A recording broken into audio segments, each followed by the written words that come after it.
Okay, so let's say hello to my friend Elaine. Can you hear me, Elaine? Yes, I can. Oh, you're there. Good, good, good. Welcome. Thank you. Nice to hear your voice. It's always nice for a host to hear the expert's voice. It's like, thank goodness. um, anyway, this is going to be a nice, relaxed evening. No stress, no pressure. Just do your magical thing as you do.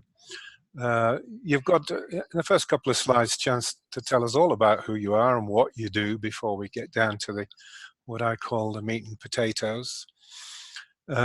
As far as I know, I've killed off the video, meaning people can't see you or me. They can just see the slides, and that's, I'm sure, how guests would want it. It's really just about the slides and the information, isn't it? So there we go. So I'll just remind you one more time, folks, then we'll kick off. Anyone who's late now will have to catch up, or they can always watch the missing parts in the recording later. Excuse me. Okay, so here we go. This is Dr. Keith. You all know who I am because, oh no, that's not true actually. You know, some of Elaine's own people are on this, so maybe I better a couple of sentences about me then. My name's Keith Scott-Mumby. I'm a British trained MD. In Britain, we don't do MDs. We get a Bachelor of Medicine and a Bachelor of Surgery, which I did, oh, a long time ago, 40 odd years ago. I'm living now in the USA, and I made my mark in the 80s and 90s as an internationally known holistic doctor. I've written quite a few books, 20 odd books, and I've been sort of master of that space for many years now as the alternative doctor. And you can find my website at www.alternative-doctor, spelled in full.com, alternative-doctor.com. You need the dash sign. If you miss the hyphen out, then you won't get my website. You'll get something else.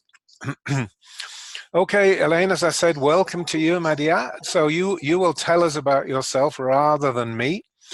We're on slide 1, and just take it from the slides as you wish, and always remember to tell me when you want the next slide. I'm working them, but it's your call. Off you go. Okay, well, you know, it's like it says on this current slide. I've been in practicing clinical hypnotherapy for over 43 years now. I started out actually teaching mind mastery first and got involved with hypnotherapy for a lot of different reasons and different ways. And the thing is about my experience is that people, my clients and my students have taught me as much as anything I've learned through studies through the formal educational system. I've learned through them, through their experiences and what they need and how they can overcome their problems. Obviously, I facilitate that, but I want to thank those who have been willing to work with me to find ways away from addictions. And it's a matter of healing physically, mentally, emotionally, and being able to change behaviors naturally without a struggle. And that's what I do. Right. Well, I can add a comment, Elaine. As a holistic doctor, you know, we learn from the patients because we listen to the patients.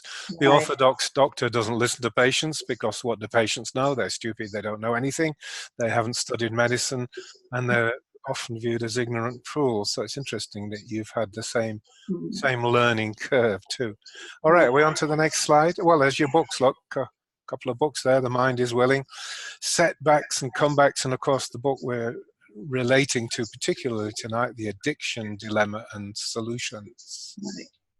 Right. Those books have come from my experience, and the Mind is Willing actually is based on my Mind Mastery course, and so it's what you might say a complement to it or an addition to it.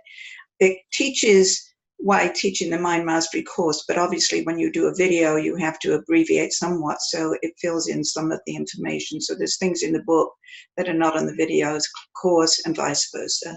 Yeah. Okay, so next slide. Well, yes, I was born in London in England, and I'm the major of my education there. I studied everything related to the mind and the conscious and the subconscious and parapsychology and the main mind-brain sciences and hypnosis, even before I was trained as a hypnotherapist.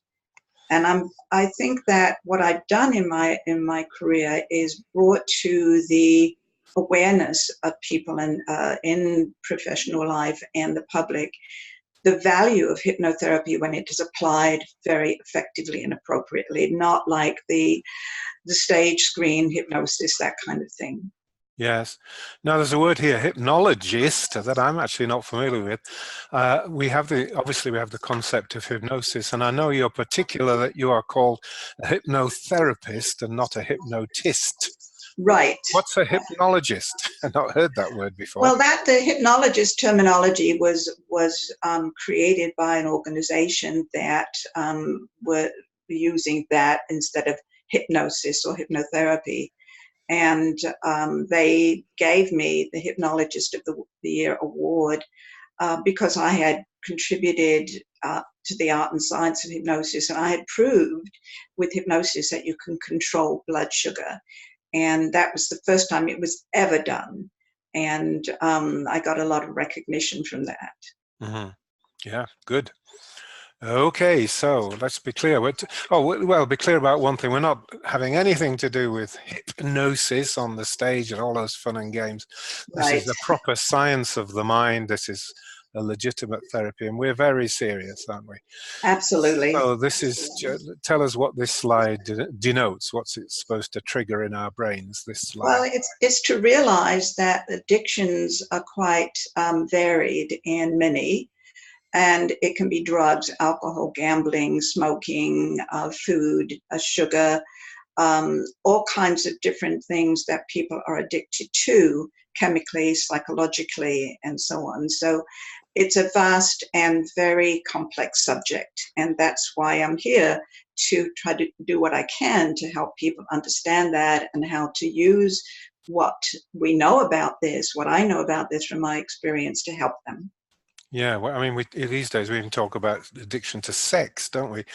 But to be clear, we're going to do substances particularly tonight, yes? Not gambling and not sex and not other things. Well, yes, in my book I've decided to put some additions in my book because there are food addictions and sugar addictions and gambling and all kinds of addictions. And let's face it, Keith, and everyone that's listening, people are addicted to a lot of things now out there, like their iPhones and their Facebook and all those kinds of things, where there's a getting hooked into something and not being able to release yourself from it. So, there's, as you say, addictions can take many forms. Mm-hmm.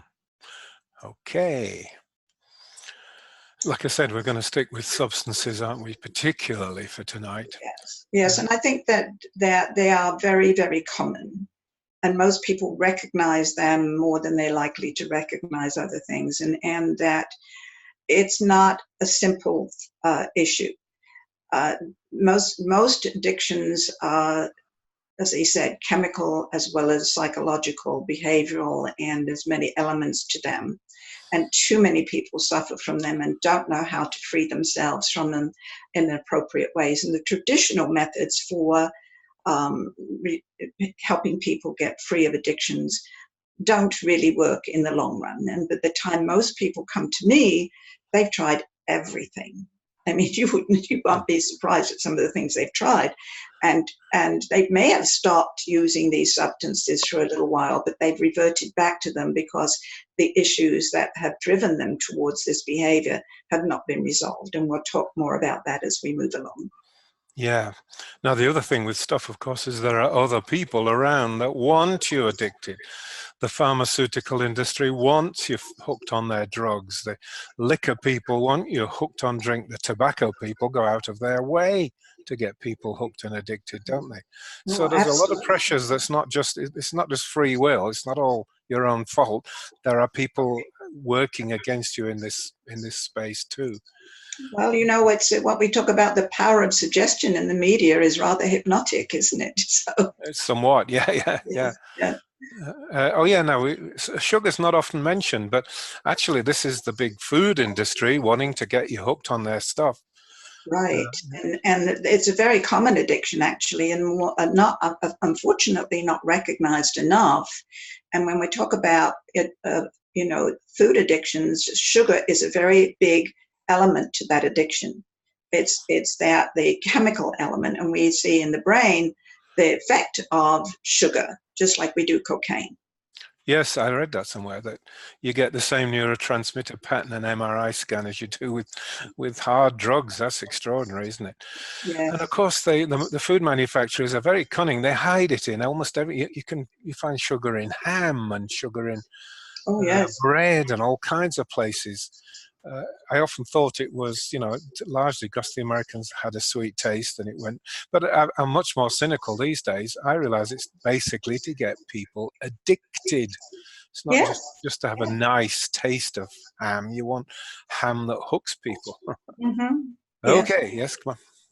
The big concern now is because we're talking about the opioid crisis and things like that, and communities are very concerned about the impact that it has on the individual and society in general, and how dangerous these drugs are. And there's no agreement, unfortunately, about what to do about them. It's like a lot of sociological complexities, and not everybody understands these problems well enough to know how to deal with them. And so, where we've got organizations and societies, leadership are saying we must do something about this, they don't quite honestly know exactly what to do about it. Yes, well, and also there are multiple solutions, and I mean, large numbers of people. Like you've got AA, Alcoholics Anonymous, where hundreds, if not thousands, tens of thousands of people all get subjected to the same treatment. To me, that doesn't make any sense. What might work for some, That's true. surely isn't going to work for everybody. That's true. And it's very, I mean, let's face it, that people didn't have anything other than AA to return to for a very long time. And there is a lot of in-house kinds of treatments for people where they go in and they get but they're all based on AA. And AA has grown a bit in the way it deals with things, but very frankly, some of the methodologies actually reinforce the addiction. So they don't understand the relationship between the conscious and the subconscious, and how language has such a powerful impact on behavior and attitude. Yeah, no, you said language. I mean, it's never made sense to me to go to an AA meeting and you stand up and say, I'm an alcoholic. Right. I mean, how is that for reinforcement? Well, it's one of the things that I address in my book is the identification with oneself as an addict. I'm an addict. And that identification makes it very difficult for a lot of people to let go of what they're identified with, because it's like letting go of yourself and how you know yourself. So a lot of the language, and one of the things that I teach in my Mind Mastery course, is the power of language and how to change it for the better. Yeah. Now, I don't know what's coming up in all your slides, Elaine, but the other thing that seems to me to not be very workable is the legalization problem. Trying to make it criminal, driving it underground and punishing people for doing things that are not approved of has never seemed to be a very good idea too. I can't Well, the see other that. thing about that, Keith, for our people that are sharing this experience with us, is that the complexities are never really dealt with. And that it's very sad for the individual and those who care about them that it isn't in most instances. Yeah. Okay, let's moving on then. And yes, indeed, we see this slide that says, doctors unfortunately write a lot of prescriptions for addictive drugs, whether it's for pain, anxiety, insomnia, and so on. And unfortunately, increasing dosages when they no longer work, or adding other drugs to that one, and then people become addicted. And they don't teach people how to withdraw naturally comfortably from these. And then once that person is addicted, the doctors don't know what to do about it. And by the time most people come to me with these kind of things, that they've had prescription after prescription, and they're still using, instead of finding out what is causing these problems. What do we need to do to resolve the issues that are resulting in insomnia, or anything like that? And one of the wonderful things that I learned through my experience and what I did with my own life is that with hypnotherapy and mind mastery, you can actually be relieved of pain and anxiety and insomnia naturally. You don't have to resort to drugs to overcome these problems. Yeah. So this is a very telling slide. The medical profession is probably the biggest drugs racket on the planet. John Rappaport was a wonderful investigative journalist. He said it would make the Mexican drug cartels sick with envy. You can not only do it if you're a doctor, but you've got the law behind you and the police to enforce it. So it's the ultimate drug racket, I guess, and doctors cause probably more trouble than anything. Well, in all fairness, Keith, a lot of these, I've had a lot of physicians come to me to relieve themselves of addictions. Yeah. Because they resort to them. They're human beings too, and they resort to things like drugs, to alcohol, to cope with stress or whatever's going on in their lives. Mm-hmm. Yeah. Okay.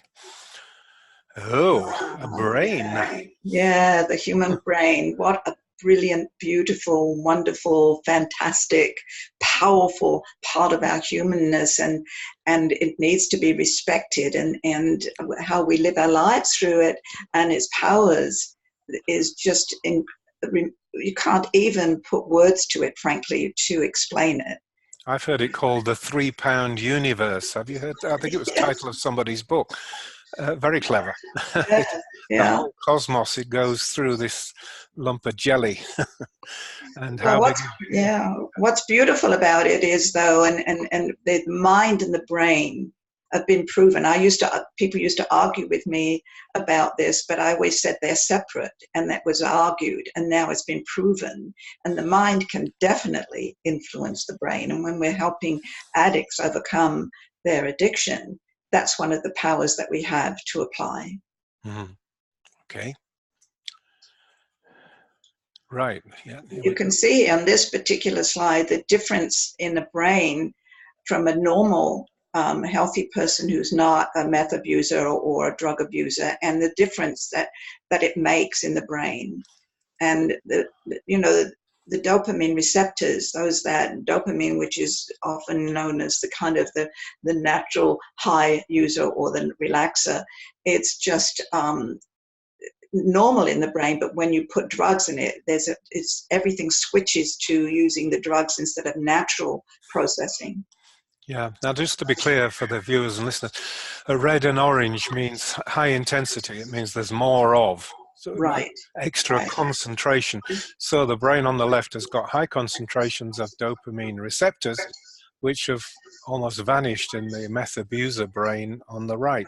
Right. So the brain actually stops using its own natural resources, and the drug takes over. Yeah, but depletes everything that's good. Yes. That's the trouble, isn't it? Yeah. And, various other versions of this then, I guess. And it's when you see it, it's kind of alarming to see in reality a picture of it, because you can't know it from looking at the brain if you see it outside of the body, or that, and you see it in this way. It makes you realize the tremendous impact of drugs and alcohol on the brain. Yeah. Which you can't see that, but just looking at a person. But when you see that from the inside, that's different. Yeah, these are functional MRI scans, yes, showing what the brain is doing at any particular moment. And on the alcoholic person, it's not doing a lot. Well, it's just the suppressing most of the brain functions, actually, and changing not just the chemistry, but all of the neurological pathways and so on. That's why when people drink alcohol, they no longer have the same kind of control that they would have if under normal circumstances. Mm-hmm. Yeah. Okay. Social influences, my. Oh my goodness, they're so powerful, aren't they? Mm. They're so powerful, and it's expected. In any social situation, alcohol is served as a matter of fact. And if it's not, people think, well, what's wrong with this? This is not a welcoming kind of environment. But unfortunately, uh, alcoholics would be drawn to them. And some people become alcoholic because they attend many of these things, and even business meetings, gatherings for seminars and so on and so forth. They also use alcohol as a kind of welcoming ingredient to the social side of it, and without realizing. And then once people have this alcohol in their systems, some people will use it to relax them, to feel more comfortable in a social situation. And then, of course, they don't have the same control over their behavior, and they can, unfortunately, embarrass themselves and other people. Alcohol changes the way you function. Right, and I've got something to say about cocktails and happy hour, Elaine. It's always struck me as very funny. They call it happy hour because at the Yes. end of the day, everyone's moping and miserable, and they all get a cocktail and sit around the table saying, "My wife's a bitch. I hate my boss. Life is terrible." Why do they call it happy hour? It's always struck me as a strange Well, irony. it's a literal explanation, isn't it? Is you get happy, you relax, and you let go of the stresses, and you can laugh more easily and be uninhibited, which is part of one of the reasons some people drink alcohol, is that they release inhibition, and unfortunately, often in very, very negative ways. Yeah, indeed. Okay. And one of the reasons that people turn to drugs and alcohol is because they don't know how to cope with stress. Um, they resort to addictive behaviors and substances because they haven't been raised to deal with how to live their lives in healthy ways. And this is a very sad thing about what goes on. Let's face it, most parents don't know how to teach their children how to deal with stress because they never learned it. Mm. It's an continuous chain then, I guess. Is there anything to positive stress, Elaine? By which I'm thinking, somebody will say, "Oh, I just closed $1 million deal. Woohoo! Let's open a bottle of champagne." That the person is excited and positive, and that might be a reason why they want to use alcohol. Well, What do they you use think it to that? to celebrate, and it can be, as long as it's not used in excess and doesn't, but the thing is that if they could learn to celebrate without the use of alcohol, that would be a good idea. But one of the things I've made a point of in my book is, and I've said this, and this might sound a little strange to people, isn't it interesting that you have to have a license to get married, but not to have children? That is true. That is so true. It's very funny. Yeah, wow. um, I shudder to think what would happen trying to license parenthood. There wouldn't be many people get their license, I don't think. Not That's for without sure. a lot of hard work. And that's because this new slide explains it, is because child experiences have powerful influences, and how children cope with what's going on. And it's very difficult to be a youngster in the world. It's always been that way. But there's a lot of reasons that young people turn to drugs or alcohol, is because they're the way they're experiencing the world and relationships and so on. So the thing is that, if they're teased or they're not considered to be like everybody else, that causes them stress, and they feel isolated. And so they end up, being drawn to the people of like experience that they can relate to. And they say, okay, you'll feel better if you have this drug or this alcohol, and you'll relax and you'll feel good. And then, of course, it becomes an addiction. Yeah, so that's a situation where camaraderie is quite dangerous, in fact, I But the guess. thing is what we need to do is help people understand that being unique and different is not a bad thing. It can be a very good thing. Yeah, yeah. Mm. Okay, abuse. Now that's a heavy one.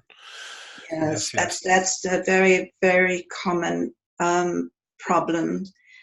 childhood abuse, I would say that the majority of people that I work with have had various forms of abuse in childhood: physical, mental, emotional, sexual abuse.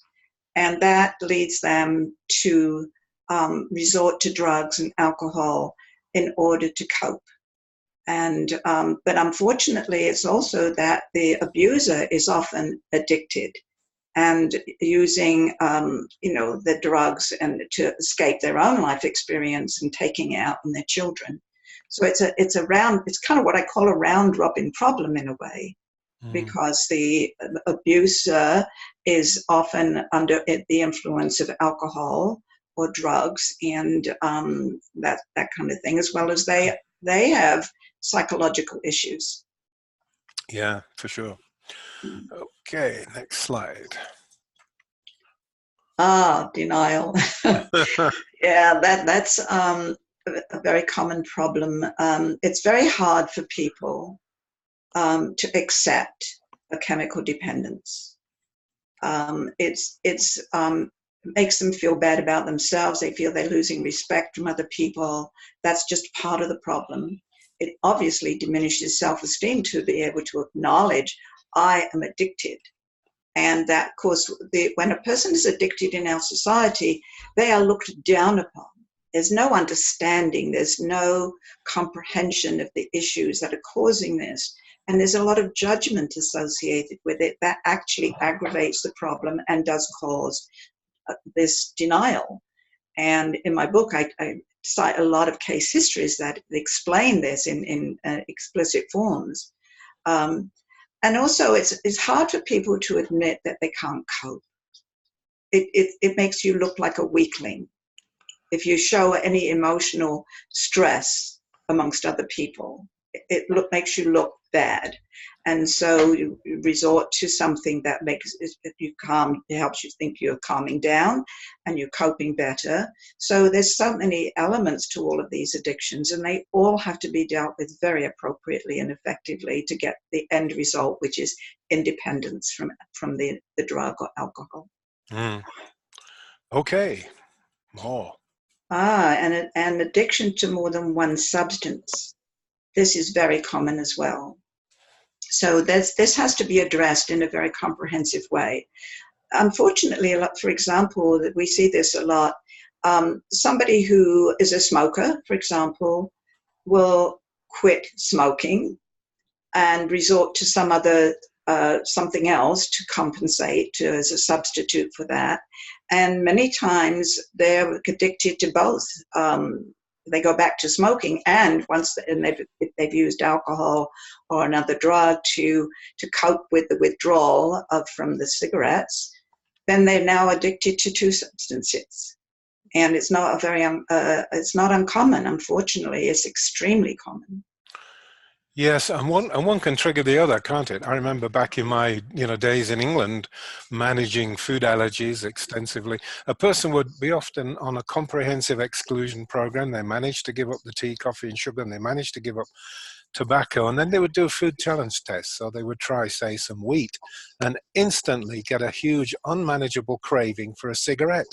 Mm-hmm. It's like one was triggering the other. I found that very curious when I first observed it. Yeah, that's it. That something becomes the surrogate for the cigarette, and is putting something in your mouth and getting the effect of it, and so on and so forth. So, that's why I tell people there's a difference between quitting smoking and becoming a non-smoker. Oh, explain that for us.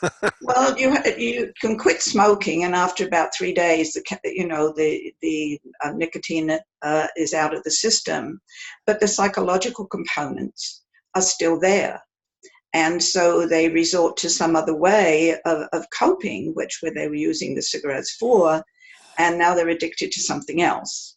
And so you have to make sure that this person develops the psychology of a non-smoker. And that's often a very deep level process, because the reasons that people smoke are much more, in depth and complex and many than most people realize. That's why just quitting smoking is not a good idea. When I work with people, I make sure that they're prepared to not just go through the withdrawal process appropriately and comfortably, but help them learn to cope with stress better and get to understand what drove them to smoke in the first place. And believe me, there are many, many reasons. And sometimes it's because you want to be part of the group, or that's a kind of very common thing with drugs and alcohol and cigarette smoking anyway. But it's something that I think that has never been given enough appropriate attention to. And that's why the majority of, for example, many of the people who come into my weight seminar were smokers before they gained weight, and they quit smoking, but they substitute food for the cigarettes because they don't know how else to deal with whatever's going on within them, with emotional things or stress, and sometimes it's related to childhood issues, which can also be very traumatic and have a powerful effect on the person's behavior in adulthood. Yeah. Oh, strong words, Elaine. Okay. Oh, sugar, yes. I mean, that can be as bad as alcohol and tobacco. Sugar. Yes. Actually, as I said before, the effect on the brain is very similar to cocaine, and it's highly addictive. And one of the things is that the cravings for sweets, with people who have weight problems, for example, has never been addressed as a addiction. It's if you have a weight problem, you go on a diet. And how many diets do people go on before they come to me? Is countless. And the thing is that many of them are actually addicted to sweets, addicted to sugar. And so going on a diet in any way is never going to resolve the issues completely, because the reasons for that behavior are not resolved. And so it's a superficial effect, and they resort to something else. So if they've been, in smoking, as many of them have, and they quit smoking, then they resort to food, something else to put in their mouth or to cope with, or to deal with their emotions, or people, when they read the book, they'll see a lot of stories about some of the complex and profoundly deep issues that people with weight problems have, and that they need to be resolved at the root level. Can't superficially. One of the things I explain to people is that traditional therapies, what I'll say, kind of like poor gardening, and I consider myself a psychic gardener. I make sure that when people come to me, that I don't just cut the weeds off at the ground level, using an analogy. I dig up the problem at the roots and make sure the ground is set so they can't take seed again. And then I plant beautiful psychic flowers. So this is what has to happen. All behavior is motivated. Motivation is the energy that drives the behavior. And the neurological pathways, which we can refer to as cybernetic loops, are what you act on automatically, what you call the habit. And so, for example, you quit smoking, or you quit eating the wrong things or too much things, and you may be able to do that for a while. But as long as the motivating factor is still there, it's like the engine that drives the behavior, you're going to those loops are going to be stimulated into action again. That's why a lot of positive changes are temporary unless you dig it up at the roots. So actually, it's nothing to do with willpower and self-control and all those things that are bandied about, really, is it? Right. If you don't know what's going on down there underground in this garden, you haven't a chance, I should say. Yeah. Well, you have a kind of, with will, free will is there. Is learning how to energize and activate it and apply it effectively in your life. Often people don't have a sense of free will in our society, for a lot of reasons, which I also explain in the book. But as I said before, obesity is very often a consequence of food addictions and sugar-laden foods and so on and so forth, a major contribution. But I must say this too, and this is very important. There are many people who are obese And there are reasons to be obese, not just the fact that they're addicted to the sugar, or that sort of thing. Yeah. There are psychological motivations for that. I mean, I could, if you want, I could cite a couple of cases here where, Please do. okay, And so also, would you say something about this fat armor that women sometimes resort to? You know, I've heard a number of ladies say this. They don't want to be svelte and attractive because it attracts the wrong sort of men. They'd rather be a bit plump and find that they're not the object of predatory male attention.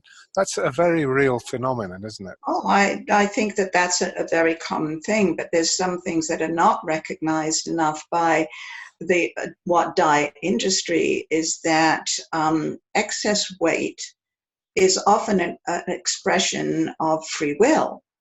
I'll give you a case example, and I cite it in much more depth in the book, but and it's not unusual.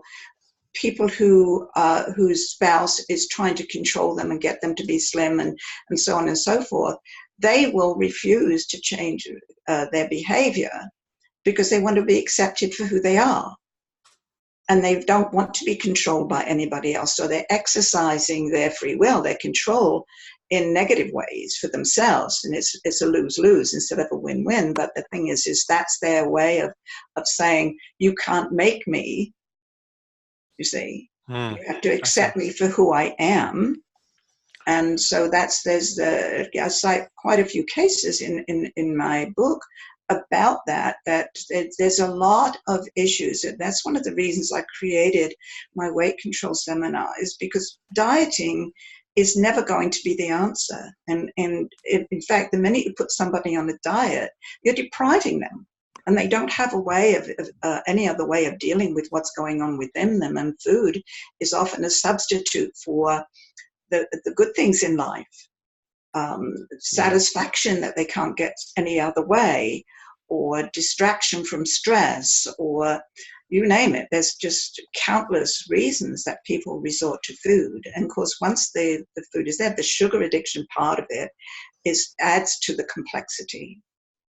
Well, it's a kind of going on here. It seems to me a kind of conditional love phenomenon as well. You know, we know what unconditional love is, but conditional love means I will love you more if you are slim, and the person wants unconditional love, as you say, to be loved for who they are, not who they could be. And sometimes the excess weight is used to enable a person an excuse not to socialize, not if they are shy and they don't feel good about themselves in other ways. They have now a buyout clause by their weight to know, I don't look good and I don't feel I should go out there and be amongst other people. You know, I'm looked upon negatively because I'm overweight, that kind of thing. And I think it's used in a lot of different ways, unfortunately. Yeah. Okay. Depression. Yeah. So the thing is that depression is something that can be a result of withdrawing from an addiction without appropriate help, and I've seen that many times in my career. And you can't yank something that somebody has a need for away from them without giving them the tools to go on without it. And that's as simple as I can put it. Doctors and therapists use drugs, or they use behavior modification, which certainly doesn't deal with the issues. So withdrawing from an addiction without appropriate help often, leads a person to be in misery. And that is sad for the person and everyone around them. And so it's something that has to be recognized. And as a matter of fact, there's some recent studies that have been, and scientific studies that have proven that standard therapies are actually aggravating problems, traumatizing patients more than, just keep talking about what's bothering you. It doesn't solve the problem. It just goes round and round and round. Yeah. It's not the same as going away, is it? Right. And so cold turkey is the bad way. We think of that as the macho, stand up and, pull yourself together. You'll get through this, but not a good idea, because this can lead a person into this trap then, which you're describing so eloquently. And so, you have to research the person's history and discover the cause of what's caused them to be depressed. One gentleman that I refer to in my book is he was referred to me as a psychiatrist and his physician because he was so depressed no matter what medication they put him on. It didn't relieve the depression. And they were thinking of doing some electroshock treatment, which scared him crazy about that. Oh my God, that's like, one flew over the cuckoo's nest kind of imagination. And by working with him, I found that the depression was a result of his quitting smoking, because he had been in Vietnam and in Korea, and he had used cigarettes to cope and to have relief from the stresses when he was in a safe position. And he had quit smoking, he said, quite easily, but then the depression had started to build over time. And so that's another example. Extraordinary. So anxiety, depression, stress, tension will lead to an addiction because people are not taught how to cope with stress or to relieve it appropriately and comfortably without drugs, without alcohol. And anxiety is very common in our in everyday world because people are under stress for a lot of reasons, and they're anxious about their security or their financial situation or their conflicts in relationships. And there's a lot of tension that they don't know how to relieve. And if people were properly educated and guided to use the right techniques, number one, they would deal with stress much more healthfully and appropriately. They would not feel the need to reach out to drugs or anything or alcohol, and there wouldn't be as much depression. So it's going back to the cause, not just the effect. Okay. Oh, that's a different change. Right. Yeah. So here's we're talking about some of the things that people do when they're under the influence that when they're sober makes them ashamed or gets them into serious trouble. They lose control a lot of times, particularly with alcohol and other drugs, that they're uninhibited. And if they've been restraining anger or whatever, then they loosen up with the alcohol and they feel they have a right to now let it out to anybody who happens to be around. And as you know, drunk driving is a very common and tragic consequence of all kinds of horrible experiences that people have. And it leads to legal and other problems, and people go to jail or they're deprived their driver's licenses because they've been under the influence and driving. And so we know the consequences. We know the things that can happen when somebody are under the influence of drugs or alcohol. Yeah, I don't like to see, driving accidents and so on and deaths included in figures for alcohol-related deaths. It doesn't seem to me right. The alcohol is not to blame. The buried anger and stress and misery that you're talking about is actually the cause of the accidents, isn't it? Alcohol. Well, that's one of the that's one of the causes, Keith. But one of the other causes is when a person is under the influence of alcohol or any other drug. They don't have their same wits about them. They're slower in their responses to things. They don't see and react well, and they're not judging well. They're not rational anymore. Yeah. Okay. I was going to say point taken. Whoops, sorry. Yeah. I've gone one too far. Yeah. So here what we have to acknowledge is the brain cell damage that's inevitable when a person uses drugs or alcohol, and the physical manifestations are sometimes absolutely horrific. Damage to organs, damage to the brain, damage to relationships as well. But so many people end up in the hospital or the morgue because they have resorted to alcohol or drugs, and it affects their immune systems. They can't absorb nutrients in the same way. Most people don't understand all of the complexities of addictions. Yes. And they need to in order to be able to put them in perspective and make some decisions to get out of it. Yeah, you know, I was part of the hippie generation. We wanted to change the world.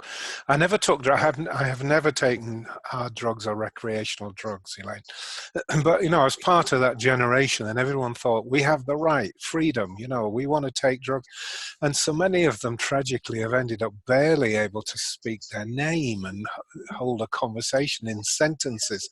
They really are wrecked. So it's a very double-edged freedom, isn't it, that we could do without, frankly. Yeah, it's very sad. Mm. And the thing is that what a lot of people who are addicted are terrified about going through withdrawal because they know it's going to be painful and challenging, and it needs a great deal of resolve and determination to get through it and then recover from it. So it's not enough just to withdraw, even though you have to be ready from the moment of withdrawal to make changes within yourself in order so you don't go back to the drug or the alcohol. But the appropriate preparation makes a big difference. The skillful guidance will keep it from recurring, because that's one of the things that people will say to me. It's going to hurt me to go through withdrawal. How bad is it going to be? And with hypnotherapy and mind mastery, it doesn't have to be that bad. Obviously, there are drugs that people take to go through withdrawal, but I don't like those so much because, again, it implies that you need a drug in order to deal with whatever's going on. Mm-hmm. Now, let me just say something I said at the top of this webinar, folks. If you want to ask any questions, we're going to open for questions at the end, and you could do yourself a favor by typing in the Q&A box. If you hover over that icon that says Q&A, you can type in your question. We'll do those first, and then after that, the verbal questions. So don't forget to do that. Okay, moving on. All right, so this man who came into me with extreme withdrawal symptoms and overcame them with hypnosis.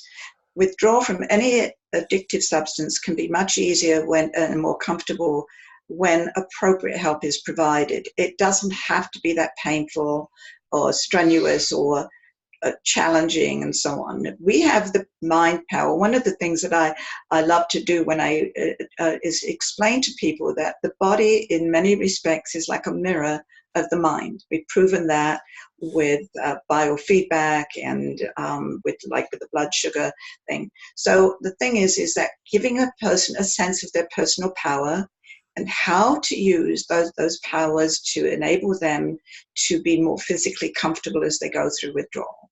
And that encourages them to go through the process more, because a lot of addicts will resist changing because they don't want to go through the withdrawal, because they know even just having that urge or drive to use the drug or alcohol is scary. They don't want to suffer. If they can't get immediate access to the drug or alcohol, they get a little panicky and they'll do almost anything, even commit a crime to get it.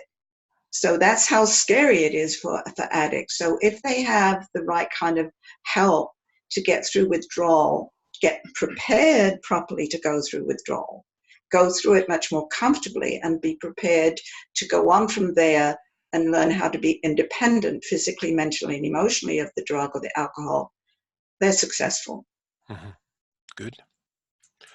Okay. Oh, yes. Is he angry or is he just strong-minded? Oh, he's gone.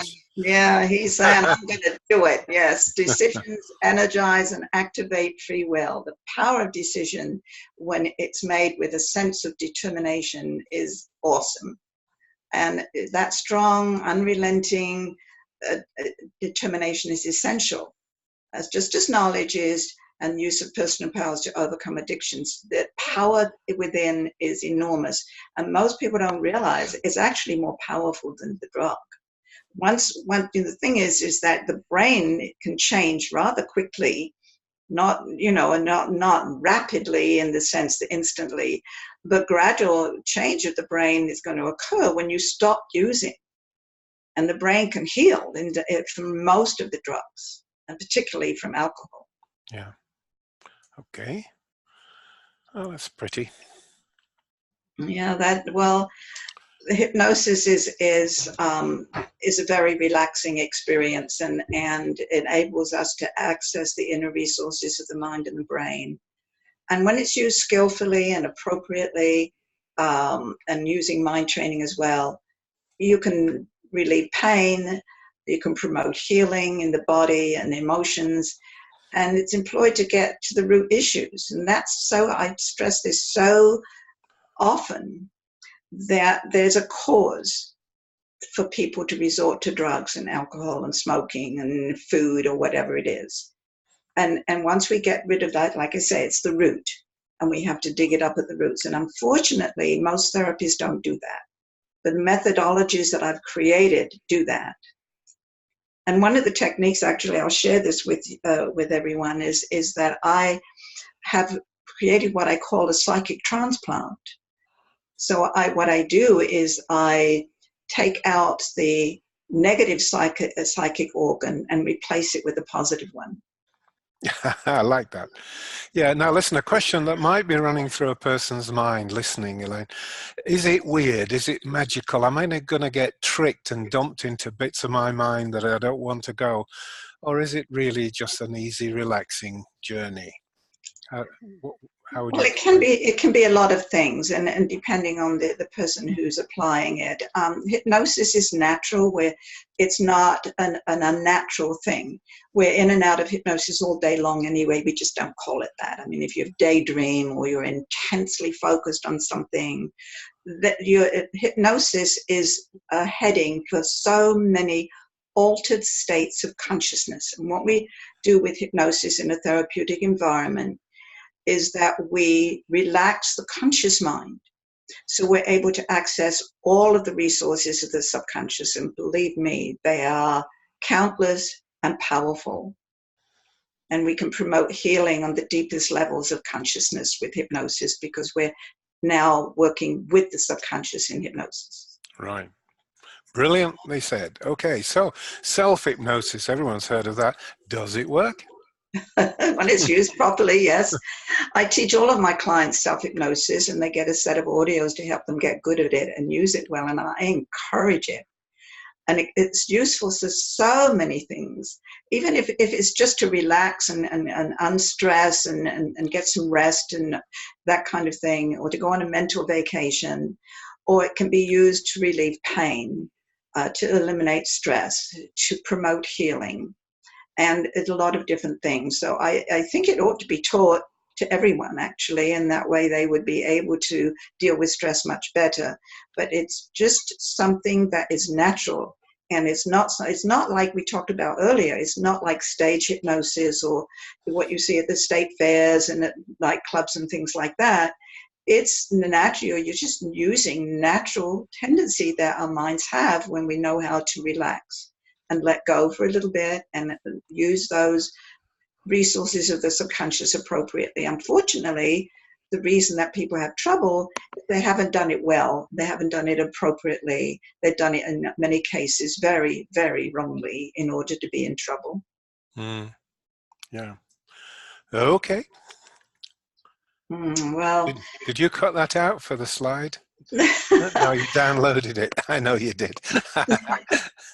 Well, the thing is that the support that you get from people when you're making changes is very important. And people that are going to support someone who's getting free of an addiction, they need to be properly educated, and they need to know exactly how they can help that person. But you can't help a person by trying to dominate them and tell them what they absolutely have to do. And if they don't agree with the methodology you're choosing, they're going to get in the way. But we need to be very consistent in the process that the person is using to become free of the addiction. But so many of my clients, for example, I'll give you a classic example as well. When I told so-and-so that I was coming to you to get rid of this problem, they said, hypnosis? Oh, that's not going to work. And so they're discouraged from doing some things that could be very helpful. So education of the supporters is important. The caring commitment is there, and you need to know how to live up to it well. And so it's the effect that addictions have on not just the individual, their families, their friends, and society in general, is profound. It's painful. And so there's a tendency for people who are around addicted people is to be critical and judgmental and blaming, and that's not helpful. No. I'll tell you what, we haven't, I mean, it's too big a subject to tackle, but it's a very important phenomenon, isn't it? People around you, what we call enablers or codependents. Mm-hmm. Is that part of your program, dealing with these people, or do you just take it in Yes. your stride as a natural thing? Well, I think that again, my work with people is extremely comprehensive.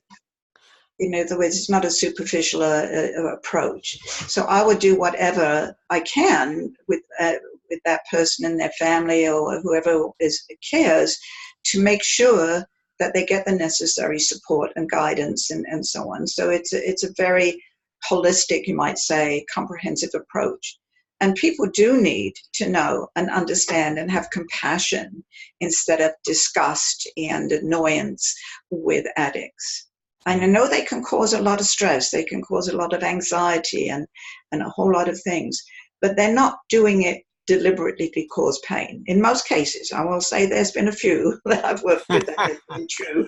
But the point is that it's stressful for everyone involved. And when people know how to deal with the situation and the person more effectively and appropriately, it makes the whole process much easier for everyone. Yeah. Okay, good. Well said. And the happy ever after. As they say, when all the issues are resolved on the deepest levels of consciousness and the person learns how to live life healthfully, deal with stress healthfully, be true to themselves, know how to use their inner resources creatively, productively, positively, it's just amazing what they discover within themselves. Learning coping skills and a whole lot of different factors. I've had so many people that have discovered things within themselves through the work, talents that they never recognized or never felt free to use, or the confidence to use, or discovering something about themselves that they didn't know that gives them confidence. So the whole process can indeed lead to happily ever after. Yeah. Okay, good. All right. Well, I recognize this is our last slide, so we're going to do questions in a moment. So to explain everybody, I'm going to stop the recording at this point, but there's no reason we can't go on with questions if you want to do that. But I'm going to leave this slide up, so if you've enjoyed what you've learned or found it valuable, it's not here for entertainment, but you found it valuable, make some notes. This is Elaine's website. You can email her at that address. And oh, you spelled cell wrong. Anyway, the cell phone is given there too, so it can't be fairer than that. You've made yourself very accessible, Elaine, haven't you? But if somebody really needs help, or they feel they do, the door is open. Let's put it that way. This is not a sales webinar, but the door is open, and these are the keys to the door. So the website, the Gmail address, the email address, and the phone number. Fax, I think, is probably a bit old-fashioned these days. But look, the book. I've got a book on, well, I mean, these days you can, you can text and, SMS and texting all over the world, Snapchat and things like that. I mean, I believe people use Facebook for conversations now. Yes. So our fax machines are still around, but I don't think the youngsters would bother learning them. Anyway, here's the book. Terrific book, by the way. It's absolutely packed full of data and is a cracking read. Where are they going to get the book, Elaine? Do they have to go to your website then to get the book? They can do that, yes, yeah. and they can get a download for it, or they can get the hard copy. Yeah, okay, good. So the